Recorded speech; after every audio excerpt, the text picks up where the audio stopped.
段大哥，敲星的那个就是我姐姐。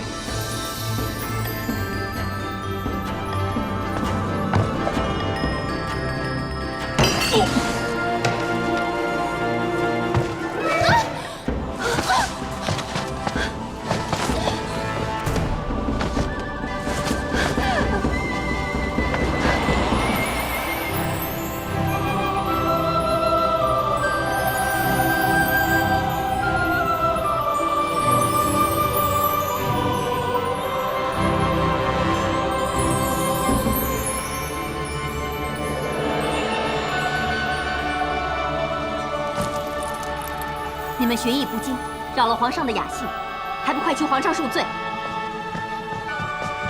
求皇上恕罪。没事。谢皇上。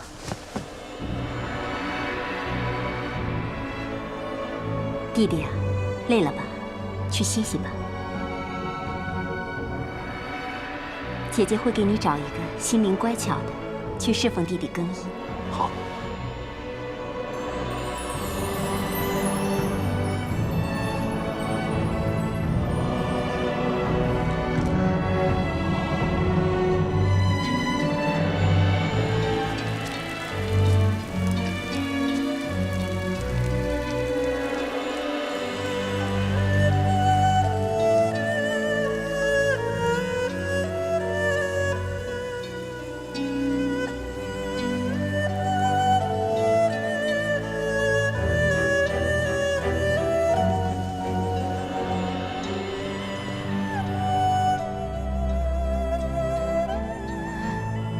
参见陛下。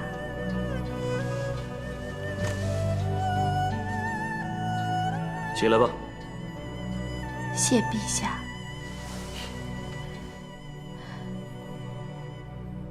奴婢卫子夫来侍候陛下更衣。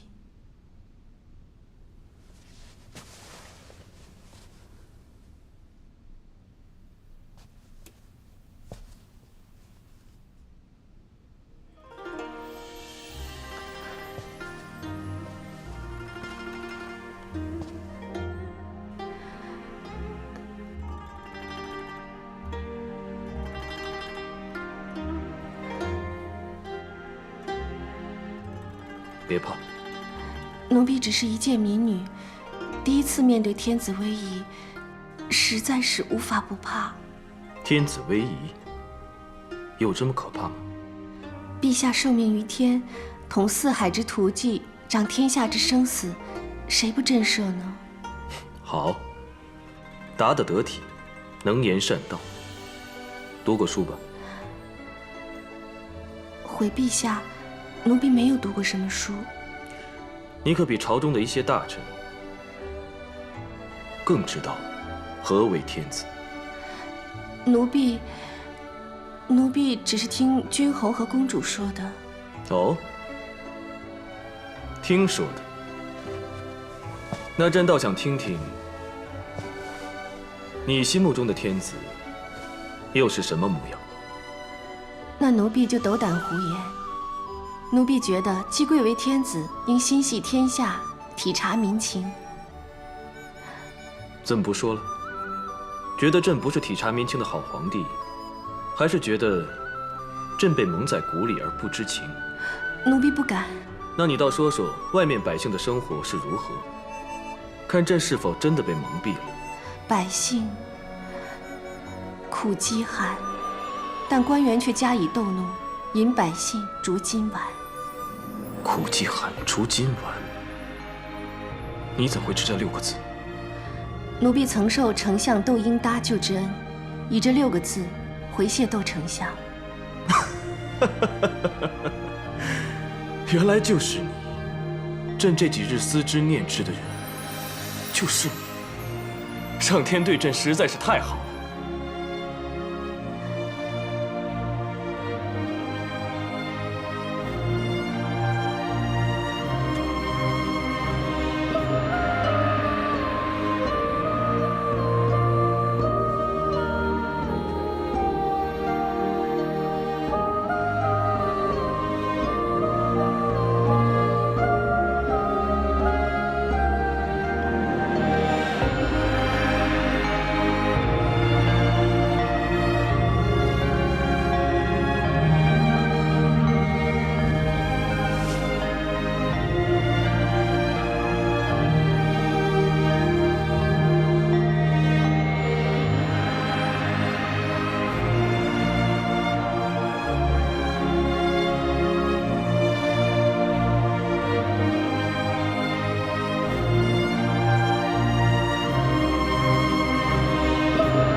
哎，我跟你玩吧。你满脸疮，咦，我才不跟你玩呢。端红哥哥，端红哥哥，啊，我跟你玩，我当你的新娘。好啊，来。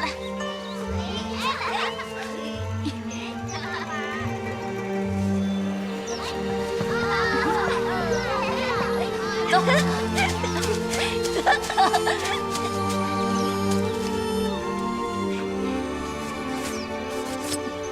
这个送给你。好。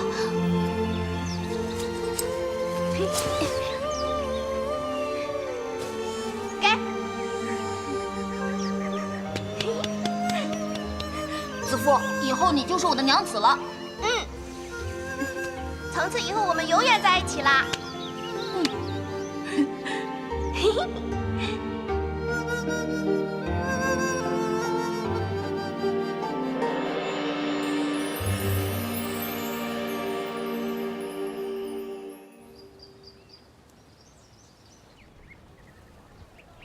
你还在吃这个？我告诉你，就是因为你，我女儿的花容月貌才没被皇上看清。母亲，你别这么说，以我的才貌，能当上个中品就已经是万幸了。你这样说，会被人家笑话的。谁敢笑话你？找我有事吗？我是来找易叔叔的，我想让他做几样意头特别好的东西，赠给子父贺喜。你还贺他？你让他出尽了风头，他应该来感谢我们母女俩才对。哎呀，你这女儿才是叫识大体呢。幸好子夫心善，扶他一把，要不然他坏了皇上的雅兴，问罪下来，你们母女俩都要遭殃啊。放心吧，我一定给你做他最爱吃的。你如果机灵呢，就好好去巴结一下人家。子夫一旦入宫，那就是皇妃了。皇妃？皇妃？子夫进了宫就是皇妃？没那么容易。你以为被皇上宠幸过就能进宫了？不过是个歌姬，难呐。别到时候啊，飞不上枝头，反而因为被皇上临幸过，没人敢要，嫁不出去。哼，那不就会孤独终老吗？不会吧？是，不会的。子夫心善，会有好报的。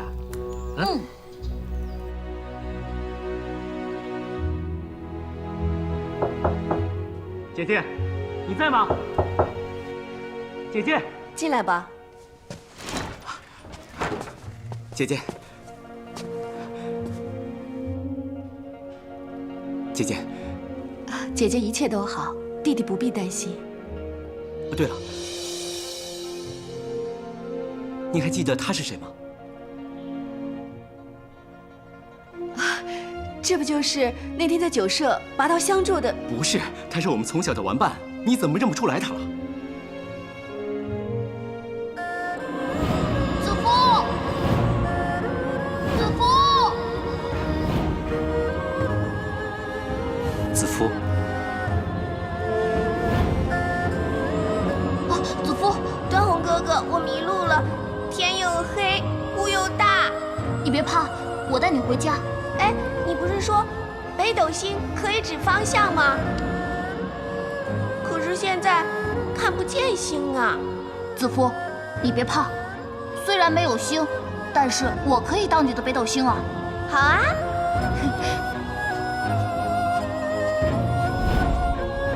你是段宏哥哥？你还记得？忘不了，忘不了。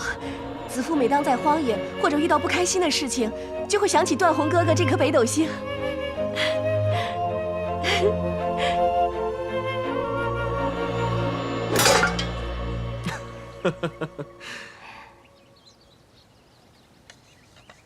原来弟弟之前所说的那个心怀天下的民间女子，就是她。想不到她跟窦丞相还有这样一番奇遇，你说这算不算是天意呢？她有才情，有美貌，有见解，的确是好。好啊。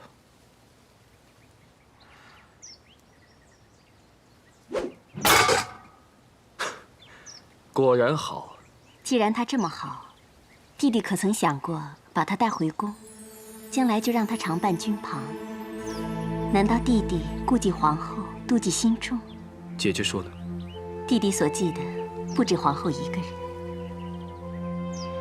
这样的话，宁愿当作是逢场作戏，把他忘了算了。不过，姐姐觉得有点可惜。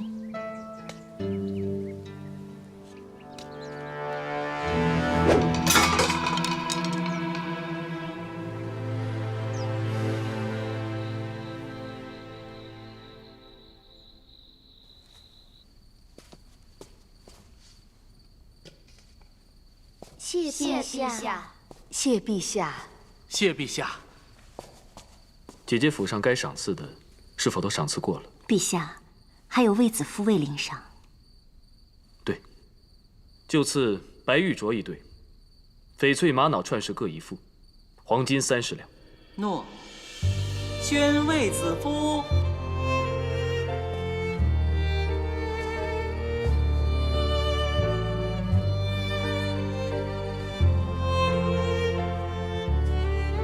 朕明日一早便启程回宫。陛下和随人的行装都已经准备好了。好。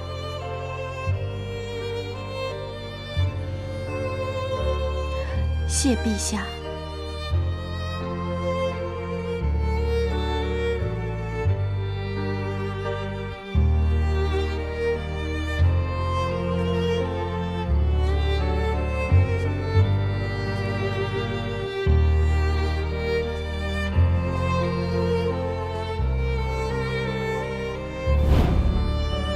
一个民女都能心怀民间疾苦，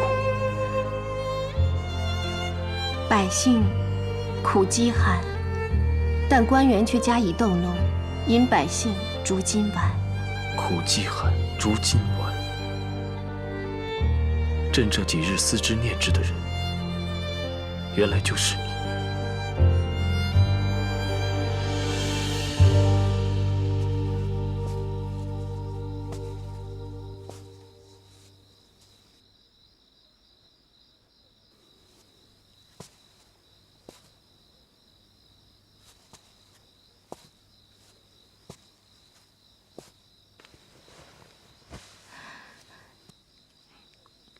奴婢叩见陛下。子夫，去收拾打点，明早与朕同行。朕希望你陪在身边，见证朕改写“苦饥寒，逐今晚”这6字。谢陛下。朕会请公主安排，选个人陪你进宫，互相照顾。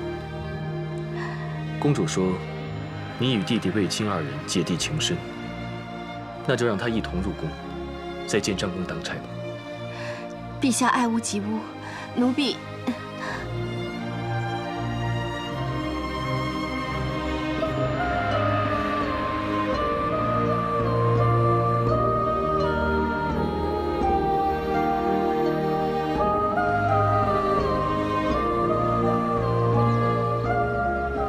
今日一别，往后不能再侍奉公主身边，公主的恩德无以回报，请受我们姐弟一拜。都起来吧。卫青，你要尽职尽取，记住，不要辜负皇上的赏识。谢公主教诲，卫青一定谨记。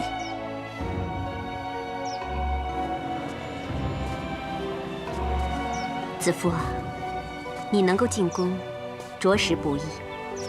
皇上本来有很多顾虑的，但最终还是顶着不少压力带你入宫。你以后要好好服侍皇上，凡事要懂规矩。子夫会之进退10分寸。就像这棵桃树一样，我只是播下了种子，能不能开花结果，就看你自己了。子夫明白。卫青，你们要记住，等开花结果的时候，不要忘了当初播种之人才好。公主这么多年对我们姐弟呵护有加，我们姐弟定会铭记在心的。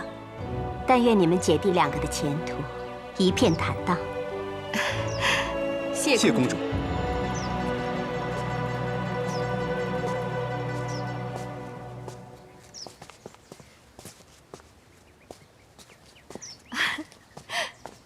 段大哥，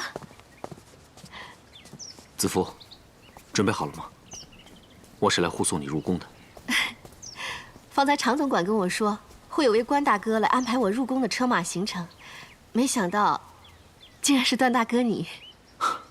我也没想到，竟然会护送自己的童年挚友入宫为妃。有段大哥护送，子夫就像有哥哥护送一样，安心。安心就好。子夫，虽然你入宫以后就贵为帝妃，但若你不嫌弃，这辈子我都是你的段大哥，一生守护你。感谢上天的眷顾，能让我有你这样一位英武侠义，又关怀备至的大哥。谢谢你，段大哥。既然你是我妹妹，卫青也就是我弟弟，他此去建章宫当差，我一定会好好照顾他的。那弟弟就拜托你了。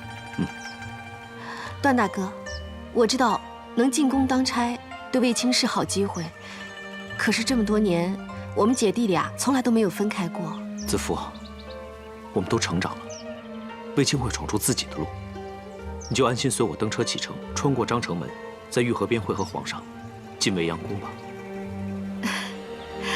是。祝卫姬以后在宫中诸事顺遂，地宠隆盛。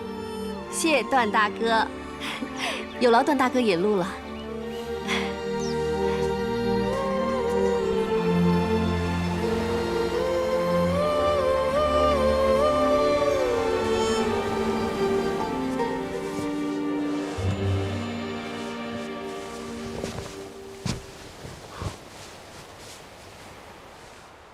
一路舟车劳顿，从平阳府进宫，辛苦吗？不辛苦，有段大哥的妥帖安排，一切都很好。段大哥？是啊，幸亏陛下临驾平阳府，不但让子夫承蒙圣恩，也让我重遇童年因水灾而失散的儿时旧友。原来冥冥之中，朕与你早就有丝丝点点的牵连。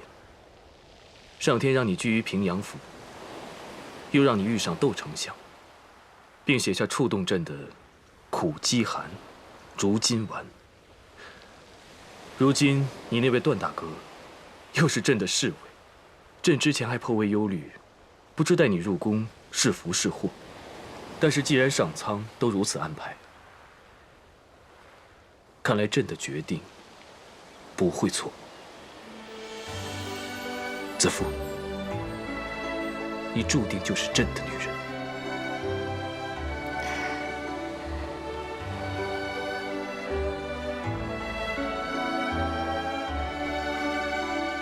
那边树木环抱的是上林苑，是朕打猎的地方。这边的大殿是前殿，是朕上朝的地方。这座宫殿外壁怎么是焦红色的？好美！这是什么地方？这是皇后的寝殿。真不愧是后宫之首的居所。子夫，朕虽有册封嫔妃之权，但是皇后仍是后宫之首，朕也得尊重她的意愿。一切听从陛下和皇后的安排。公主也对子夫说过，陛下带子夫进宫，顶着不少压力，子夫绝对不会给陛下添麻烦。能有个像你这样，足以让人掏心掏肺的知己，即使前面有再多的艰难险阻，都值得朕把你留在身边。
婢参见皇后，皇后金安。参见各位夫人，夫人万福。你们哪一个是受皇上所宠，得以进宫的？是奴婢。来，让我瞧一瞧。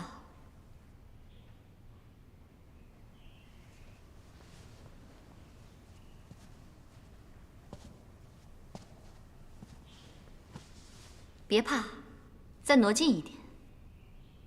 听说你的头发很美，我也想看一看。诺。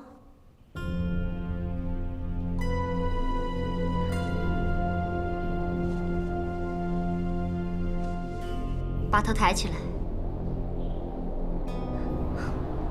果然与众不同。眉清目秀，轮廓柔美，一头秀发也果然乌亮动人。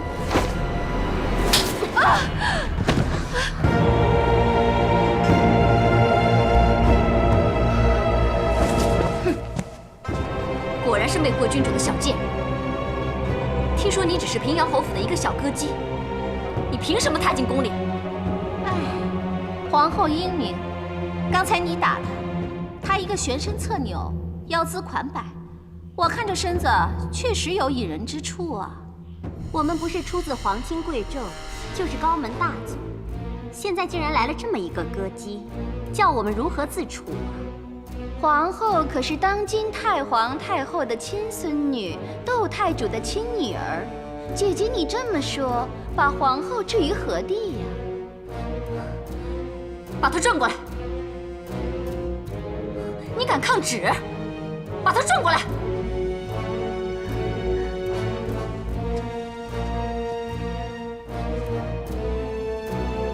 皇上驾到！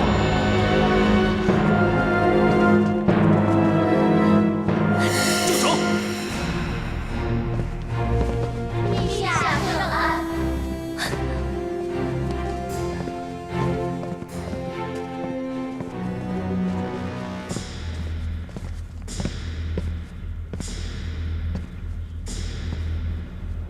陛下圣安。皇后平身吧。平身。谢陛下。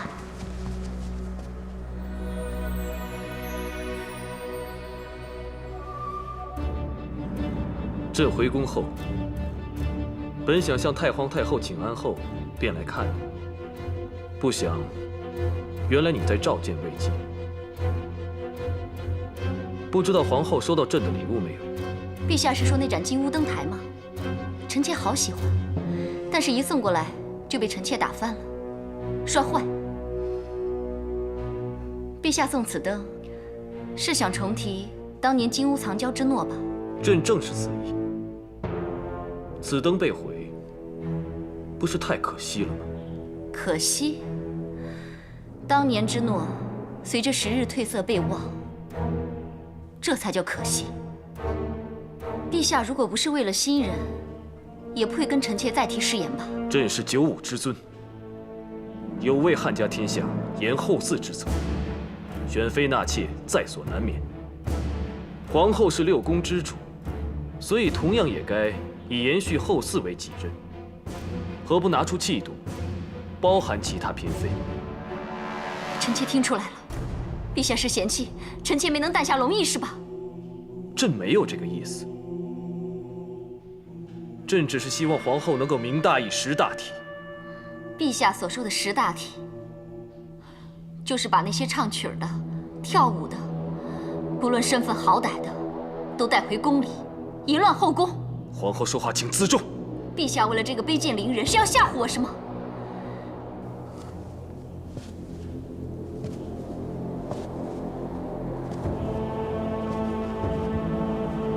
既然我是六宫之首，这狐妹子由我来管。皇后，你要管后宫，就要先给其他妃子立个榜样，对你的夫君恭顺守礼，对大汉的天子尊敬服从，而不是胡闹放肆。堂堂大汉天子，何以动此大气呀？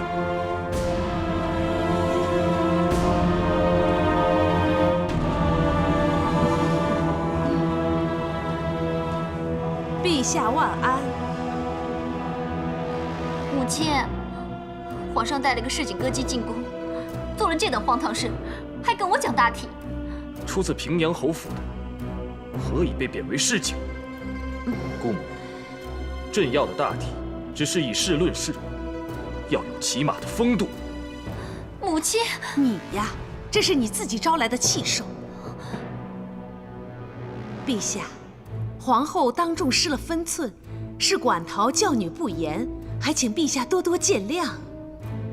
姑母，何罪之有？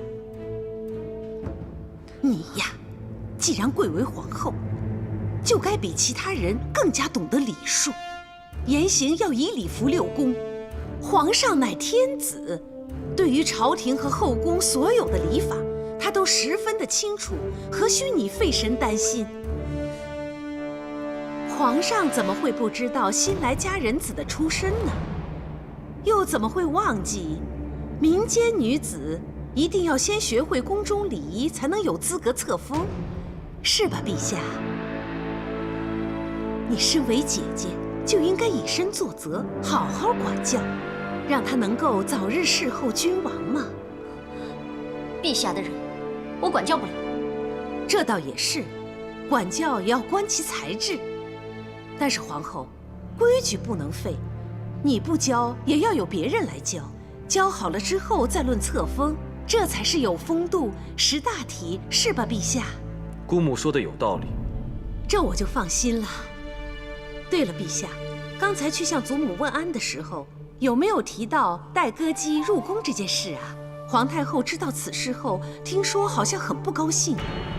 不过呢，既然陛下会处理得当，想必皇太后也不会再气恼了。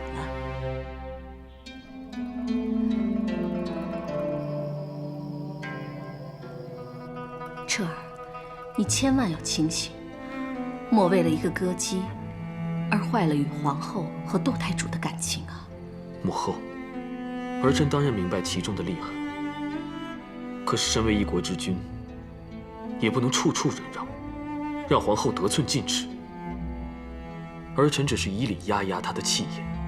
你该不会忘记，当日母亲之所以能当皇后，你之所以能当太子，你姑母她的确也是帮了不少的忙。全因儿臣一句要娶阿娇，姑母才会力荐儿臣。说到底，她是想要一个受她摆弄的皇帝。可是母后，朕绝不受制于人。皇后是太皇太后的外孙女，窦太主又是她心疼的长女，二人深得你祖母的欢心。母后，儿臣已经答应不会马上册封魏姬，也算是让步了。彻儿，何不想个方法，暂离新宠，让皇后安心？否则，她闹到太皇太后那里就不好办了。母后，当日你救父天坟，就是因为你的2位老师被太皇太后免职。可见我这个皇太后实在没有能力为你们遮风挡雨。你以为母后整日赏月听曲，只为自己开心吗？不过，是想找些好的玩意儿献给你祖母，讨她的欢心。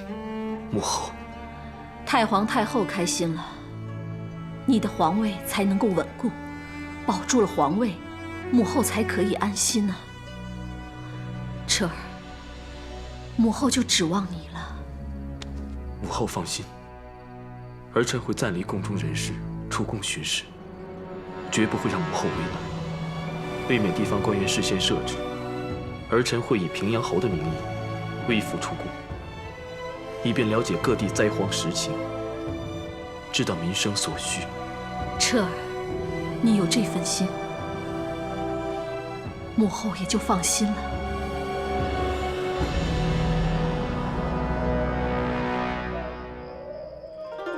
不嫁不色，不受不吝，却是高门大户的写照。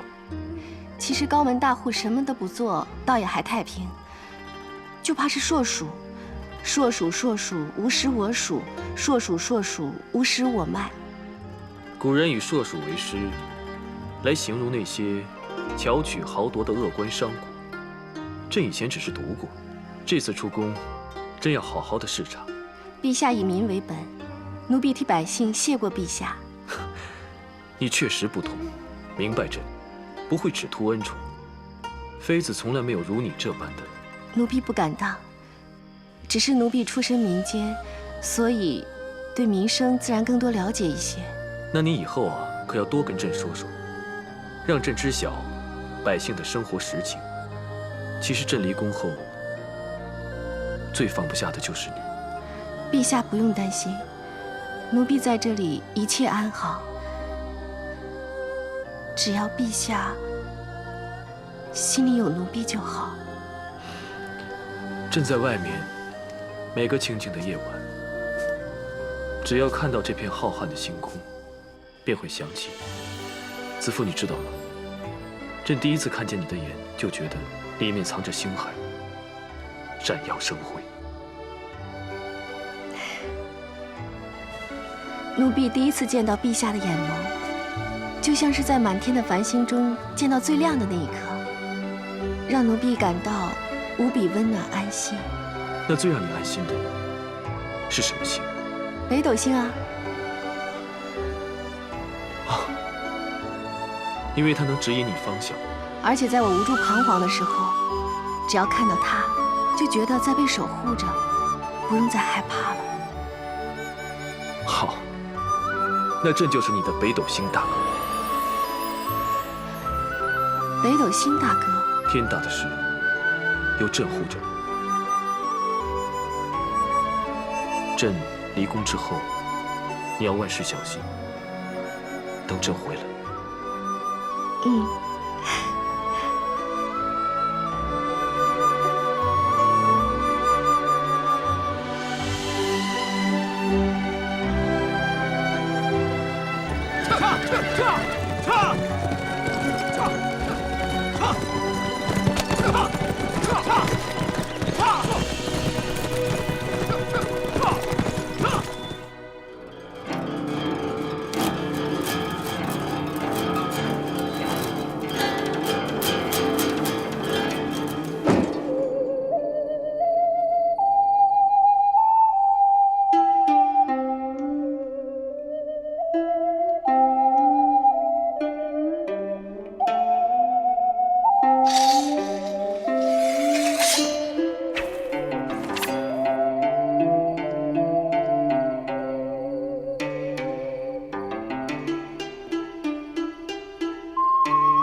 护皇上，至死忠心。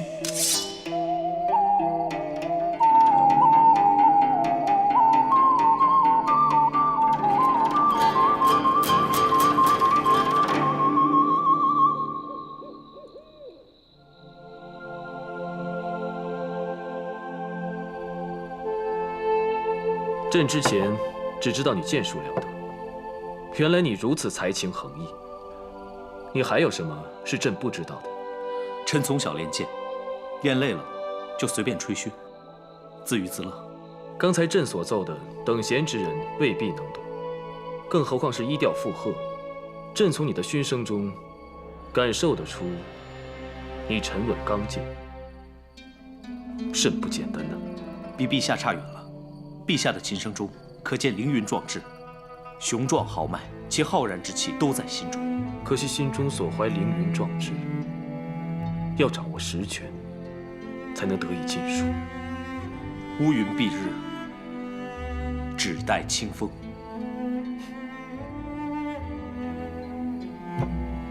哦，陛下，谢陛下。是北斗星。是啊。不知此刻长安是否星空璀璨？即使繁星暗淡，北斗星一样会明亮，为人引路。希望他安好。希望他安好。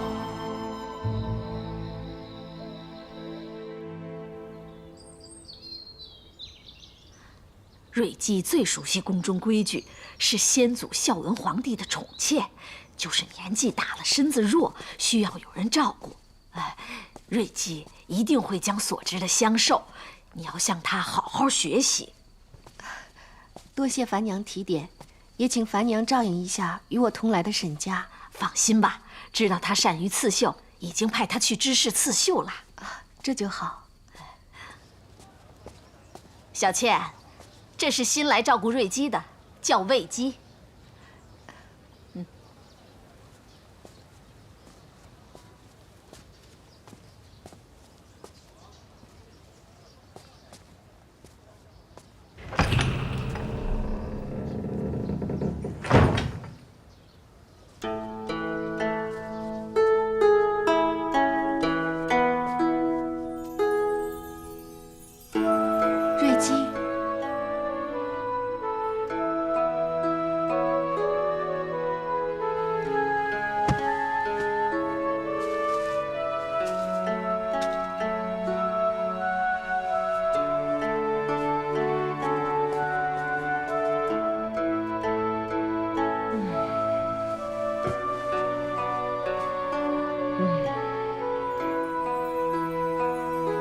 你是谁呀？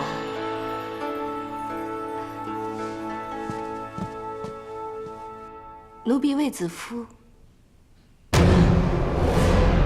啊！你，又是你！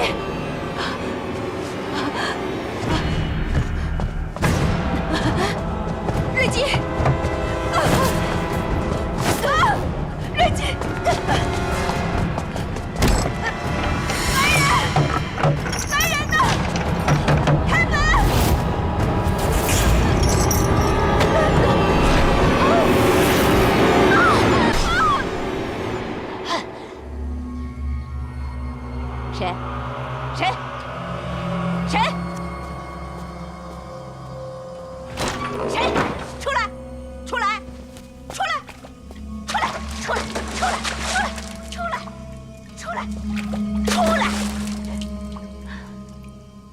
你是谁？怎么在这里？你要知道，你进来了就出不去了，何必呢？都这么多年过去了，还是不肯放过我。是他派你来的吧？你要知道，想要害我可没那么容易。不，奴婢是新来的佳人子，来向瑞姬学习宫规。宫规？哼，早说嘛！不以规矩，不成方圆。宫中的规矩必定要学，可宫里的事岂能仅靠这规矩二字？个中的权谋计算要学的多着呢。我以后再教你，退下吧。诺。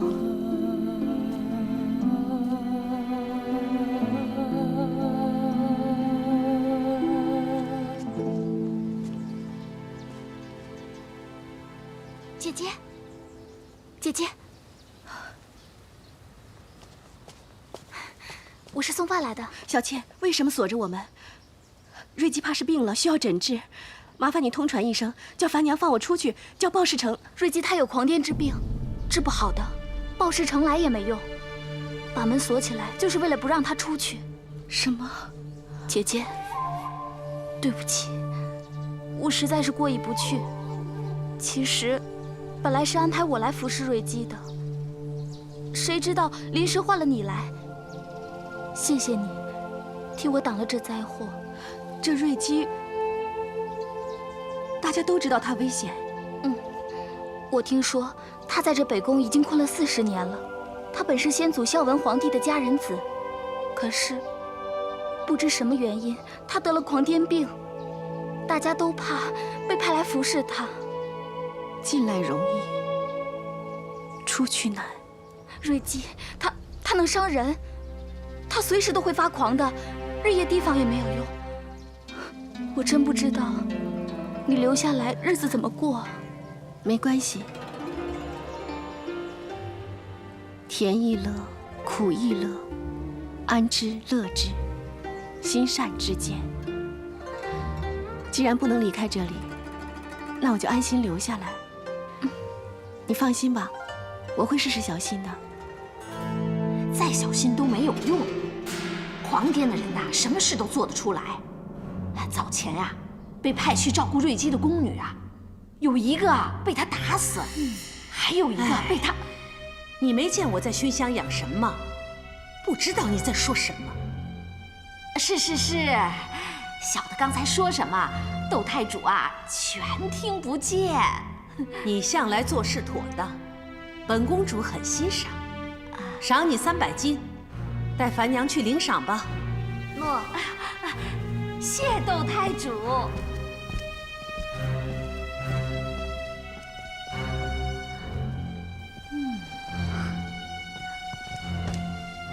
母亲，情况如何？你放心吧，那瑞姬随时会发狂伤人，卫子夫很快就会被活活打死。瑞姬她一把年纪，万一伤不了人，反而让她占了上风，那可怎么办啊？那就更好。以前呀，有宫女为了自保，用烛台打伤了瑞姬，后来那宫女被斩首示众。瑞姬不过是祖父一个失宠的佳人子，哪会伤了她就要处死啊？你们晚辈不知道个中玄机，那瑞姬的身份可不是那么简单的。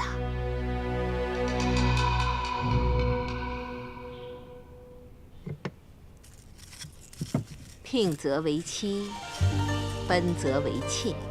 皇后之外，其他的妃子都是未经婚仪，算不上妻子。只有皇后能行亲残之礼，领嫔妃、公主到东郊采桑。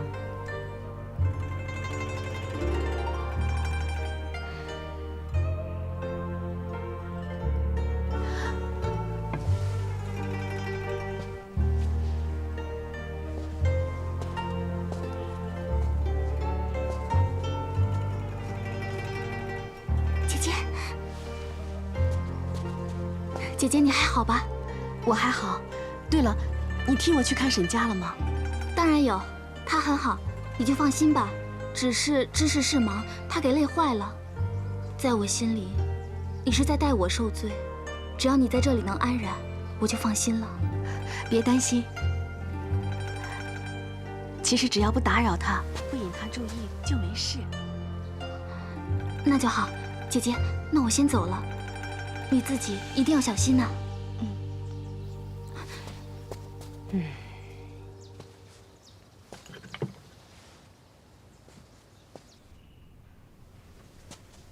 瑞姬用膳了。这个给你，怎么了？怕有毒啊？瑞姬还是先用膳吧。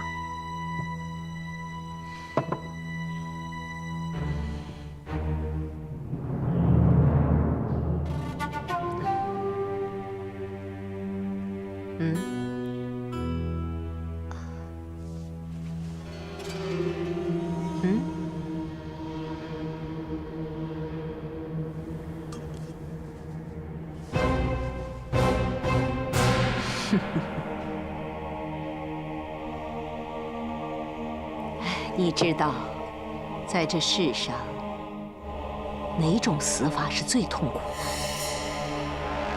的？身上万虫噬咬、搏夫追随之痛，你尝过没有啊？瑞姬，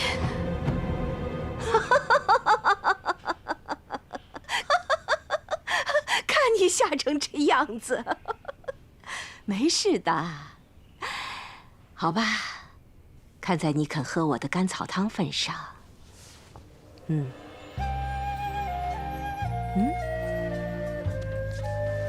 从今天开始，我们就是一家人。你信任我，我信任你。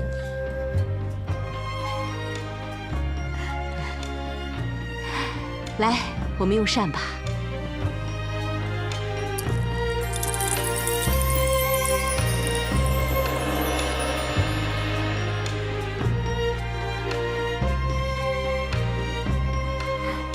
祖母，有出脚底戏叫《东海皇宫》，比那些戏曲杂耍有意思多了。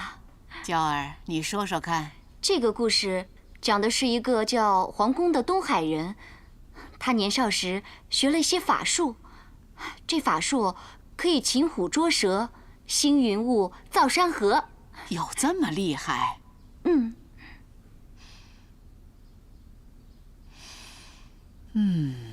真是香气逼人呐！祖母，你答应过我，全部图好才闻的。啊，行，啊，你说那个皇宫后来怎么样了？啊，谁动了哀家的玲珑双蝶步摇？太皇太后息怒！你们的管事没告诉你们，其他的都可以修整擦拭，唯独这玲珑双蝶却是不能碰的。把事物都放回去，叫你们管事下个月派个老练的来。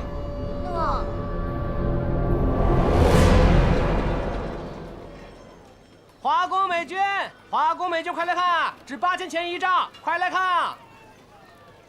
不收驻颜，已无衣物。你要是想买，就拿府上的玉瓶座来交换，钱币我可不要。你这什么道理？买卖早说好了，怎么就不收钱币呢？哎，不收就是不收。那是铸银，不能动啊！铸银，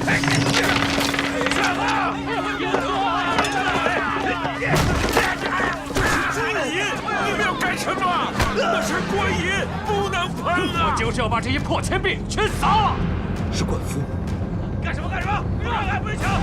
这是在干什么？大人，这人劫抢银车，快把他抓起来！哎，管兄，你本为京官。尽管现在已被免职，可我素来敬重你，你这是干什么呀？哼！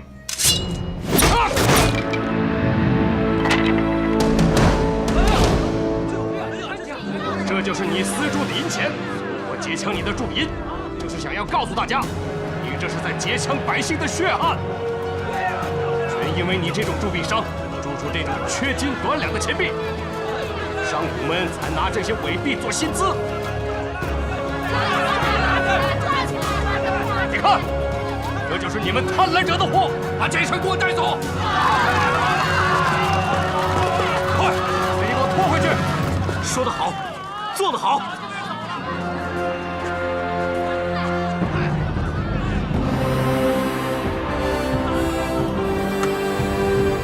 官夫，像刚才那种好事，你常做吧？只是求心安罢了。见到这种不仁不义之事，岂能不管？刚才朕看到那无良银商被抓，也觉得痛快。如今你无官无爵，闲游四海，上至贵族，下至庶民，皆敬你3分。朕听段宏说，你身怀侠肝义胆，所以门庭若市，是吧？侠肝义胆说不上，只是向来不拘小节，约略有积蓄，凡有才德贤能的都愿意相交，所以有些时刻罢了。段宏年少之时也在你门下，又是你把他引荐给窦婴的，让朕得此好进位，你居功不少。恐怕鄙人之功，该不止这些吧？本来是不是？先帝在位之时，你平七国之乱有功，朕登基后就想重用你，可惜你醉酒闹事，连太皇太后的亲属都敢动手打伤。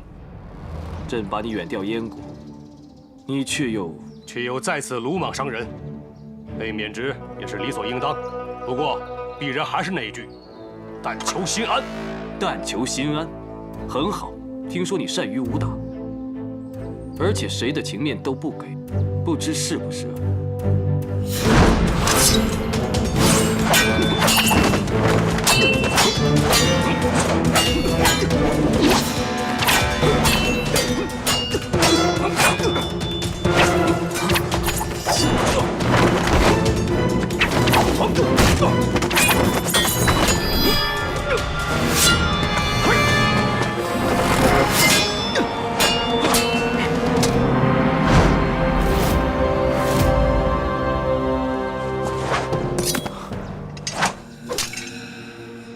下恕罪。何罪之有？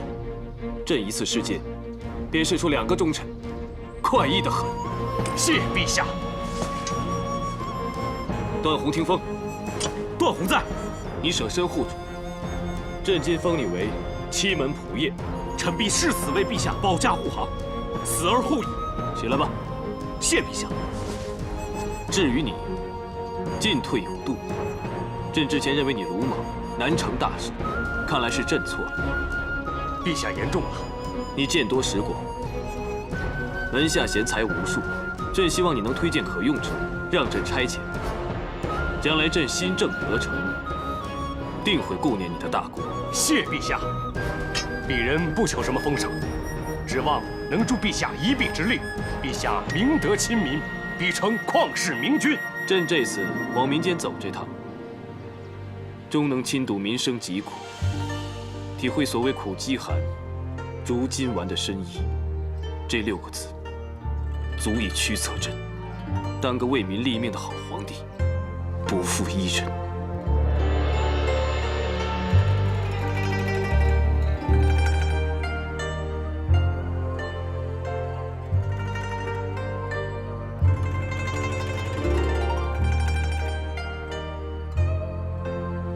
瑞姬，你看看，我做好了。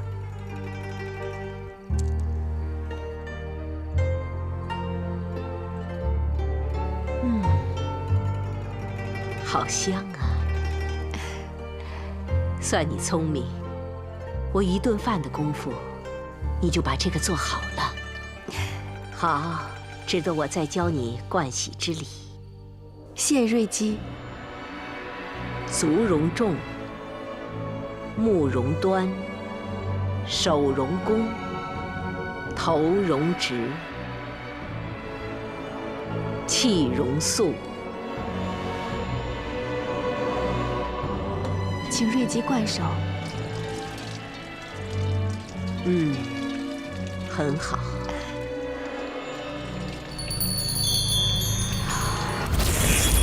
我不要！我不要华台！我不要！我不要！我不要华台！我不要华台！我不要华台！喝！皇后就是要你滑胎！我不要！我不要！瑞姬啊！瑞姬，你放开！瑞姬，你放开啊！给我放开！我的孩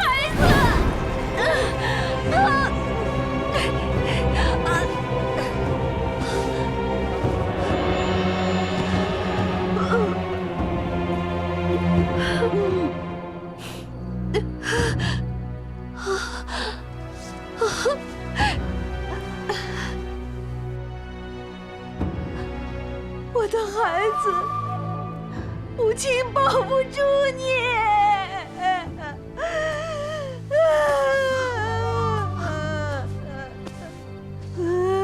好了好了，没事了，都过去了。好了，都过去了。瑞姬，都过去了，现在没有人可以伤害到你了。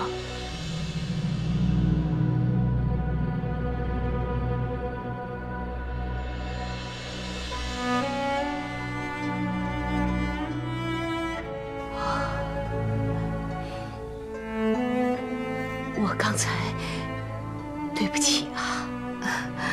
没事，过一阵子就好了。你真傻，像其他人一样把我踢开就好了嘛。瑞姬咬我是无心，只不过流些血。如果我踢开你，你的牙齿给碰掉了，以后还怎么用膳啊？我咬你是无心的，你忍耐就好。可其他人要是咬你，你可别由着他，必定要把他的牙齿全踢掉，知道吗？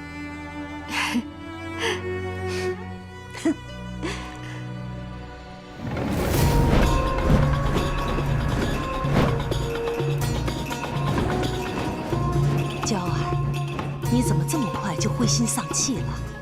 这都伤不到他。母亲，你不要安慰我了，干脆说拿他没办法好了。哎，白费了我一片苦心，什么都安排好了，他那一脚就是没踹下去。这个女人也实在不简单呐。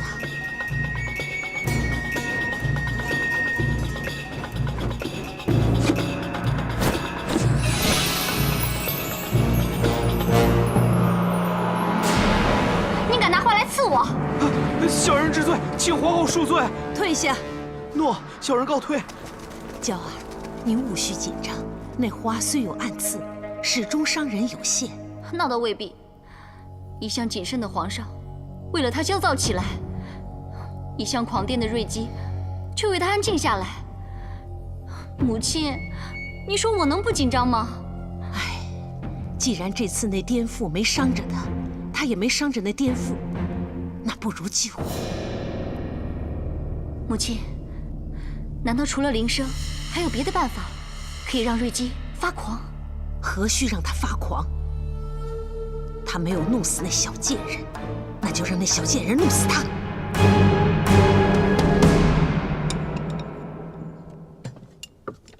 我虽然只是他的婢女，可是他说过，当我是妹妹一样。他不要其他夫人专宠，却要我侍第一。我虽然答应他不会生孩子，可真有了身孕，怎么会舍得？况且保得住龙胎，就保得住爱宠，就保得住性命。我不告诉他有了身孕，是理所当然的。在宫里面，哪里有真心呢？今日与你互称姐妹的，说不定明日就来要你的命。喝点甘草汤吧，你今天配的汤特别清甜。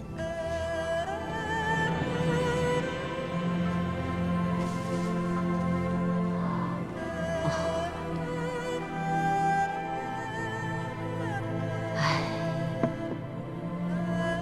你真是个好女子，但世间瞬息万变，你必须要好好保护自己，知道吗？不然，还不如早早离去的好。当年皇上最疼爱我，在我玉足细嫩纤幼，后来脚上有了疤痕，就再无颜面见皇上了。我没有运气，孩儿我也没保护好，保不住他，就保不住恩宠。希望你的运气比我好，你将来能够……瑞姬，瑞姬，你怎么了？你别吓我！我去见我的孩子，去见皇上。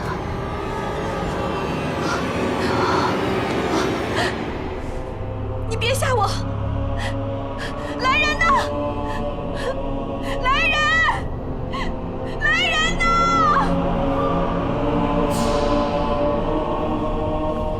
卫青，怎么回事？维安宫那边传来消息，你姐姐害死了先帝宠妾，已经被抓了。这可是死罪啊！你现在逃出去还有条活路，不然恐怕连你也得判个重刑。你私下出宫已经有罪，单凭这一点，要我帮你都难，何况你姐姐还涉嫌杀人。不，她是被冤枉的。姐姐的品性，君侯也知道，她怎么可能下毒害人呢？这一定是被人陷害的。这种事情，宫里的确是有，可你让我怎么办呢？君侯，姐姐现在被囚禁在掖庭报室，生死不明。听说那里会严刑逼供，她一个柔弱女子怎么受得了呢？求君侯让我见见公主，毕竟公主是皇上的亲姐姐，太皇太后的亲孙女。我要求她来救我姐姐。住口！你以为公主是你们的守护神灵啊？啊！这种事情一旦惊动了太皇太后，谁去劝谁遭殃。你们已经不是平阳府的人了，别在这里纠缠不清，给我惹麻烦。常总管，在，带卫青出去。君侯，君侯！卫青，公主晚上才回来，你先到厨房避一避，到时候看如何开口救人吧。起来吧。来，公主，尝尝这个。公主，来。怎么了？哎呀，公主你怎么了？吃个烤肉都出神了。来来来来，没事，你吃吧。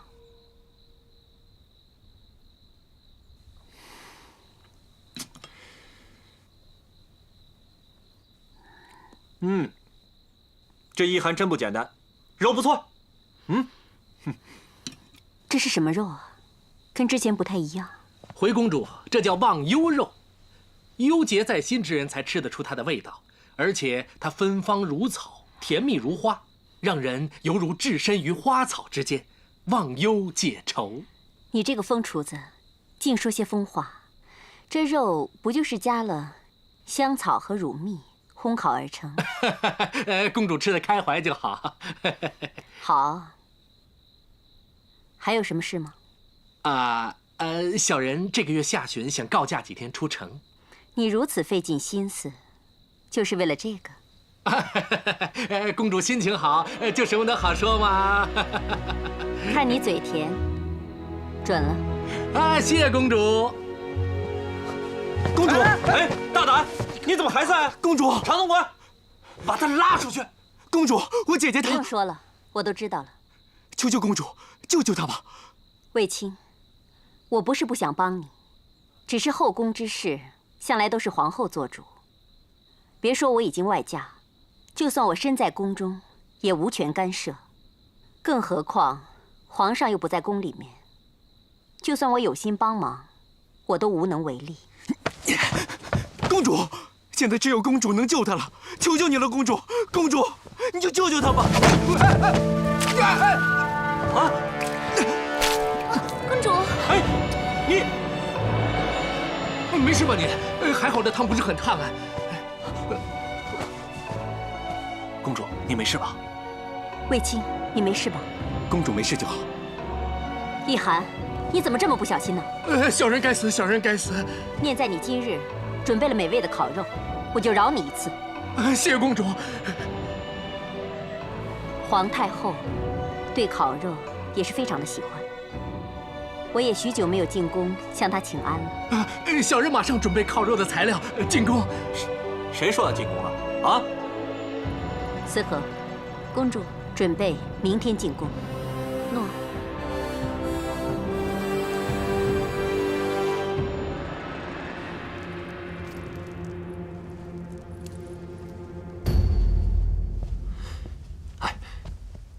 公主啊，我看这趟浑水你就别趟进去了吧。第一呢，你送卫子夫进宫已经得罪了皇后，如今干涉后宫，她定以为你故意跟她过意不去，而姑母护女也会怪罪于你。第二啊，这死的据说是太皇太后的人，你这样去说情，她会觉得你护着下人都不护着她。第三，母后啊向来依顺太皇太后和姑母。你把他老人家扯进去，若他惹怒了这两位，定会埋怨于你呀。哎呀，为了救这个歌姬，却得罪了大汉最具权威的4个女人，你何苦呢？啊？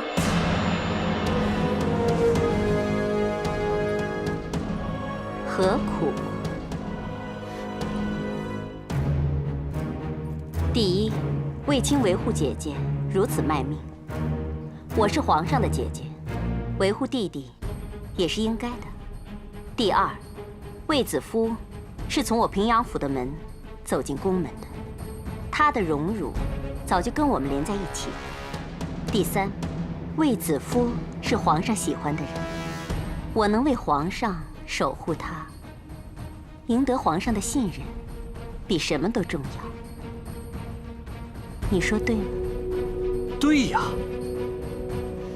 公主说的对呀，反正我们也脱不了干系，不如给她送个人情，向她示好。还是公主想的周全呐。你等我一下，我整理一下就陪你去。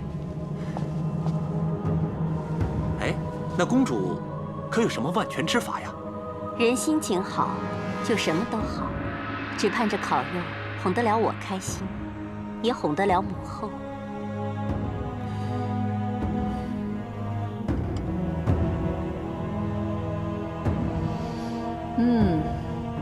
真香啊，真不错。谢皇太后夸赞，小人再弄些不同风味的，让皇太后尝一尝。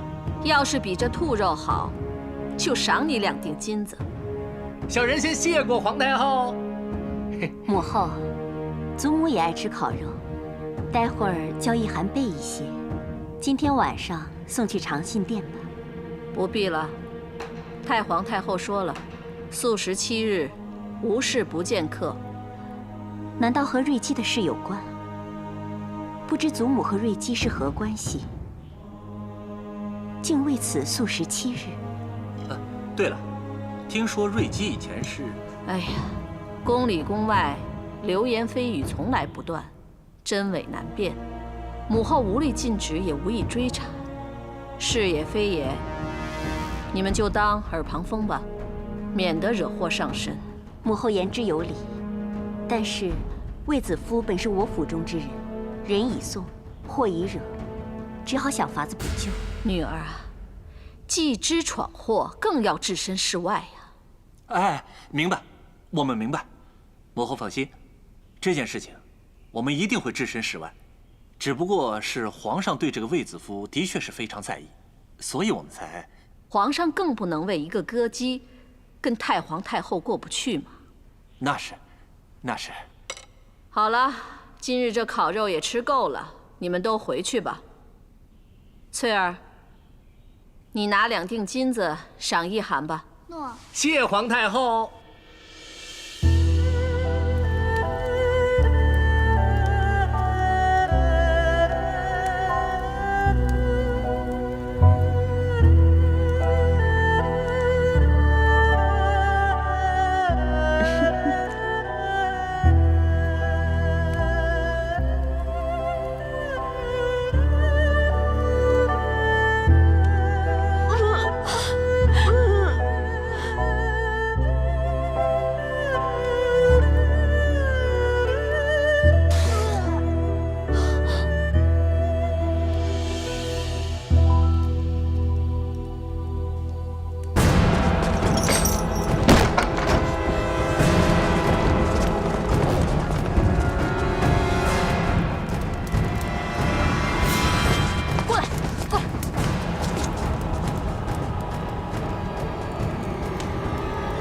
看看，这些玩意儿见过。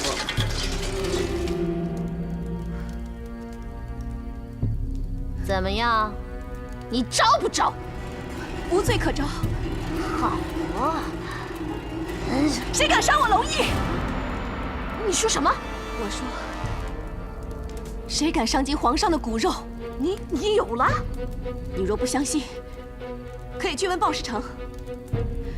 进宫时，鲍世成清楚地记录了我受皇上宠幸与月事的时日。我受宠至今，一直没有月事。哼，那又如何？那也不一定有孕呢。嗯，你就敢肯定我没有身孕吗？皇上仍无子嗣，若我腹中真有孩子，而又因受刑伤及，你担当得起吗？难道你就不怕招来杀身灭族之祸？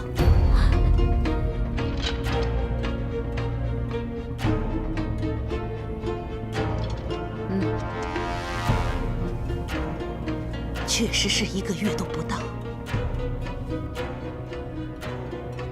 哼，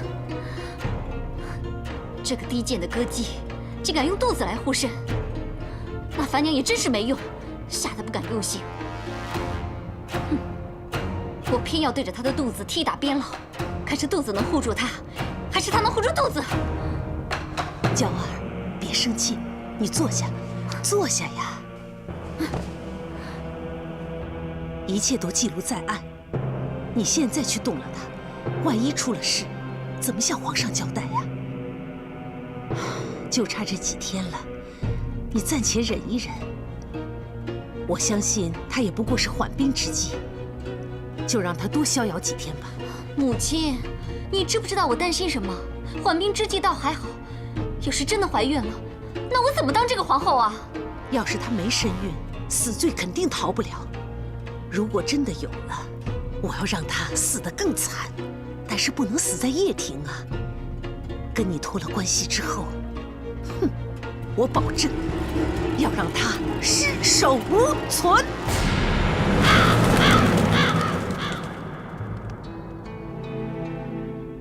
朕离宫之后，你万事要小心。等朕回来。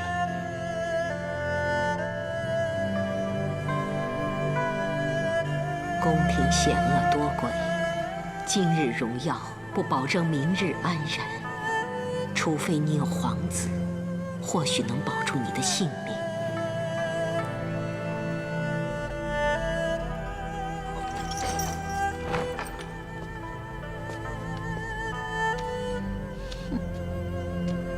如一，进来吧。日子到了，知不知是你的吉日，还是你的忌日？如一，有劳你给她把把脉，好看她怀了没有。不用了。难道月事来了？这个来了，那龙种岂不就是没了吗？啊？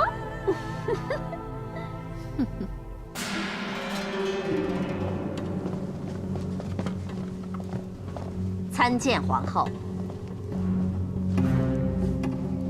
奴婢卫子夫参见皇后、窦太主。卫子夫，你杀人这个案件早已呈给本皇后，你可知道本皇后为什么现在才审判？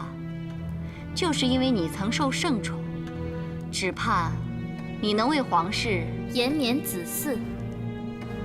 说不定添个一男半女，不只能抵其罪，更能立下大功一件。可惜没有。既然你没有龙胎保护，樊娘，杀人之罪应当如何？论罪，当斩。那就拖出去斩。慢着，杀人之罪可有证据？犯人僭越犟嘴，斩首之前先掌嘴50，杖打100，拉出去。且慢！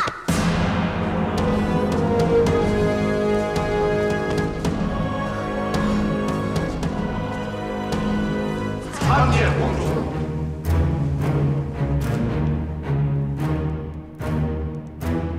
皇后金安，姑母万安。我正在审讯犯人，姐姐来所为何事？臣就是知道皇后要判处犯人，才赶来阻止。我尊重公主，乃皇上亲姐，叫你一声姐姐。可是公主也该尊重我，乃皇后，后宫之首。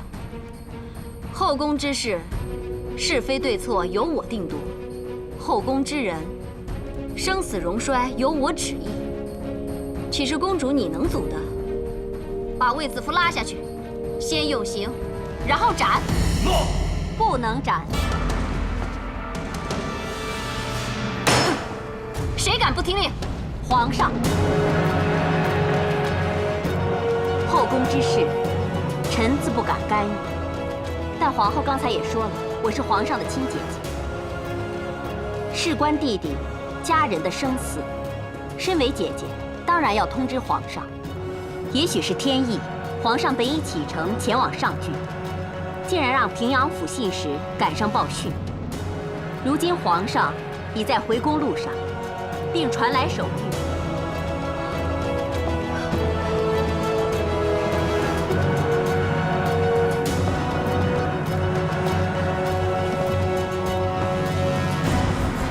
朕公务在身，司挂家眷，却经闻后宫凶案，痛心疾首，问及其详，疑处重重，唯恐其中有诈，着令求疑犯卫子夫于报事，待朕回宫细审论刑。若有私自用刑者，以为止犯上论。钦此。谢皇上。遵旨。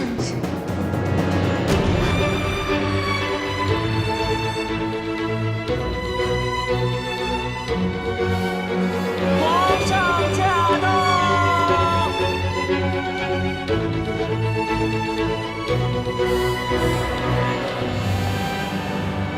陛下圣安。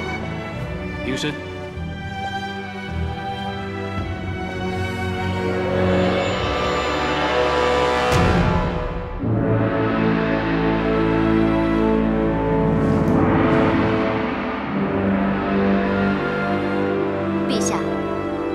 臣妾分内之事，陛下干涉，既与理不合，也致臣妾颜面威严于无存。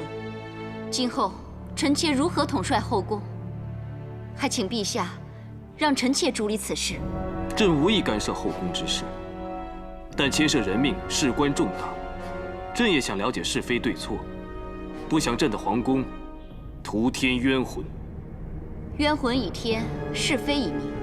杀人偿命，就是给冤死者还以公道。既说杀人，有何理据？瑞姬殿内只有魏姬一人，膳食由叶廷私膳房供应，二人同吃，却只有瑞姬中毒，分明就是魏姬下毒杀人。皇后亲睹魏姬下毒吗？即使没有，那他人也无下毒的机会。又有宫人守卫亲毒吗？既说二人独处，又何来目击者？那在魏姬身上搜到毒药了吗？毒药已下，又从何处搜寻？魏姬身处深宫，找到给她毒药的同谋没有？或是魏姬进宫之前早已备好毒药，并无接应？或是，那魏姬是否供出杀人缘由？可能受不了瑞姬严厉教导。杀人泄愤，以逼劳苦。可能。皇后要朕让你掌6宫，断生死，你致人死罪的理由只是单凭揣测，这不是太胡闹了吗？既无实据，又无人证，更无杀人动机，就此定罪，简直荒唐。瑞姬之死，交廷尉重新调查，魏姬无罪释放。谢皇上。若是哀家不准放，又当如何？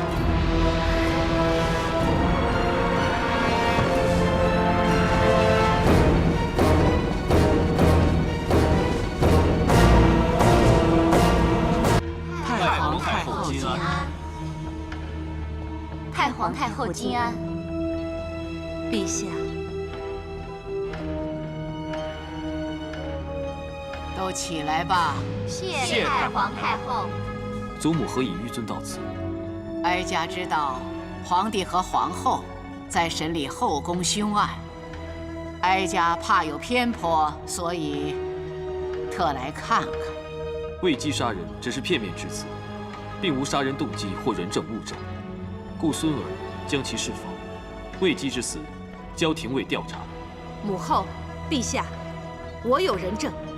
可凭据皆动机，那就宣证人吧。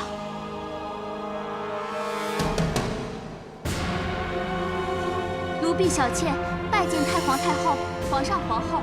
免礼了，待会儿问你什么你就答什么。诺。小妾，魏姬如何对待瑞姬？快讲出你所知所闻。禀太皇太后、皇上皇后。奴婢每日送饭时与瑞姬和魏姬，常闻魏姬埋怨照顾瑞姬辛苦，更恨瑞姬偶尔发狂，让其身心受伤。我闭嘴！奴婢没有撒谎，这是瑞姬所咬。魏姬曾说，恐怕不知何时会再受瑞姬痛打，深恐性命堪虞，为求自保，得先下手为强。小妾，我跟你无怨无仇，你为何诬陷我？子夫，对不起，但在太皇太后、皇上皇后面前，我不得不说实话。不，你还说反正瑞姬狂天下人，他死了也没有人疼惜，到时候定能脱罪。你撒谎！我没有说过。既然人证动机都在，就按罪处死吧。来人，在。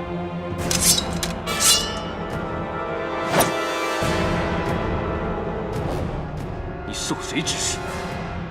说。回陛下，奴婢从没有伤害瑞姬之心，更遑论受人指使。但如今有人证说你意图杀人，是证人说谎。奴婢虽曾被瑞姬所伤，但她是无心的，奴婢从来没有记恨过她。陛下，这案件已经一目了然，而且太皇太后已经定夺，何必再给凶徒机会呢？姑母，所谓为姬杀人，而断案所依的人证动机，只单凭宫女小倩一人之词，这当中疑点重重。若是为姬下毒，到底毒从何来？陛下英明，为姬只不过是一个新晋的佳人子，怎么可能胆大包天，藏毒宫中，甚至带毒在身？若小倩所言属实，为姬是因为不堪折磨而毒杀瑞姬，以求自保，那么毒杀就不是预谋。若是如此，为姬难道一直藏毒在身？那他的目的何在？陛下，可见他居心叵测。他本来不只要对付瑞姬一人，可能还有其他不轨意图呢。那干脆尽早下令将他处死。看来皇后也认为此事所牵扯的不只是老宫人被杀，而是另有玄机，那就更不能就此结案，非严加细查不可。陛下，臣总觉得还有些疑处，也许当中有不可告人的阴谋诡计。朕不查个真相大白，绝不罢休。陛下，一个奸险女子私带毒物入宫，有害人之意也好，有自保之心也罢，反正她用毒杀人就应该伏法。哼，所谓阴谋，不过只是猜测而已呀。就算真的要查，也未必能查得出来呀。这阴谋怎算似是而非？朕目下就有可疑之人，能指使他人替之卖命，能利用宫里人脉，在后宫覆手翻云。此人，或是你。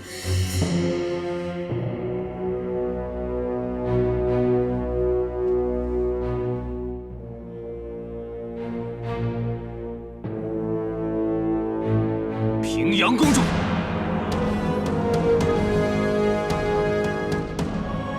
当日是你先为姬进宫，如今这乱局岂会与你平阳侯府毫无瓜葛？陛下，我与你自小亲好，我自问对你问心无愧。当日为于帝皇进献为姬，只是希望能替陛下分忧解愁。不料这一片冰心，到如今却成了蛇蝎心肠。陛下尽管查，不查清楚，我绝不会罢休。我倒要看看能查出我平阳公主有什么阴谋诡计。好，若查出有什么来，即使是至亲，朕也必严惩。要不然就愧对祖父祖母了。彻儿，你为了查究这宗案子，把你亲姐姐都牵扯进去了，甚至连你的祖母和祖父都搬出来了，是不是啊？祖母，孙儿知道这瑞姬曾是祖母侍女，祖母此番亲来听审，足见主仆情深，必不想瑞姬死得不明不白。孙儿为了祖母后代下人的情分，还有祖母的名声，一定要查出真相。好，就依你。谢祖母。母后，祖母，哀家给你5天时间。等候，臣在。立刻将魏姬、樊娘、小妾一并带去非常殿。诺。祖母，我乃6宫之首，此案的犯人与证人理应交由我来管。祖母，此案非比寻常，未必只涉后宫，可能牵连朝廷。好了，都不要说了，大家都别争了，全由哀家来看管。樊娘和小倩暂时安置于长信殿配殿，平阳府有关人等留居皇太后的长秋殿中，不得踏出宫门半步。至于魏姬，将她单独囚于望星阁。彻儿5天期限之内，哀家必保她安然无恙。要是你能证明与她无关，哀家马上将她释放；否则，哀家就以她的人头祭奠瑞姬。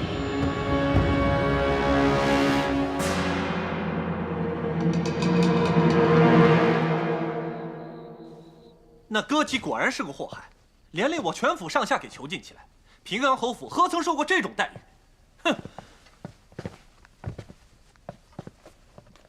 参见君侯、公主。哼！你们把他关到哪里去都好，就是别跟我们囚在一块儿。他跟平阳侯府全无关系。下去吧。君侯跟你们说笑而已。诺。说笑。公主啊，皇上随时论罪，他是那歌姬的弟弟，被牵连没话说，可是把我们平阳侯府都搭进去，不是太冤了吗？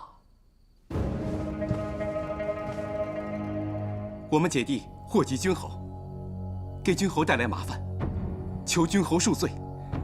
但依小的愚见，皇上断不会为难公主，说不定这只是救我姐姐的缓兵之计。住嘴！你以为进了宫，你就真的以为自己长进了啊？你懂什么呀？皇上用的正就是缓兵之计，难道你看不出来吗？起身吧。谢公主。哎呀，怎么会看不出来呢？只是圣意难测啊，公主。哎！虽说皇上有什么缓兵之计，但现在大家仍算是戴罪宫中，你倒笑得开心显逸啊！最好我平阳府的人以后都给关在宫里，好让你跟女儿团圆，是不是？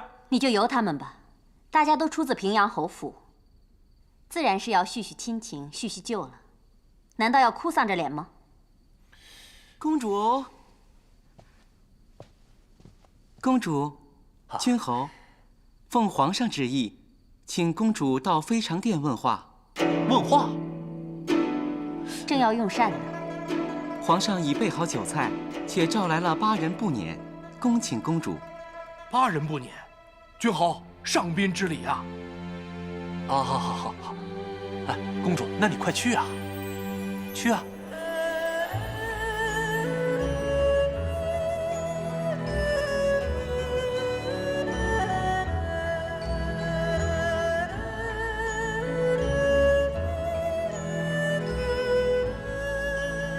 不是说有话要问吗？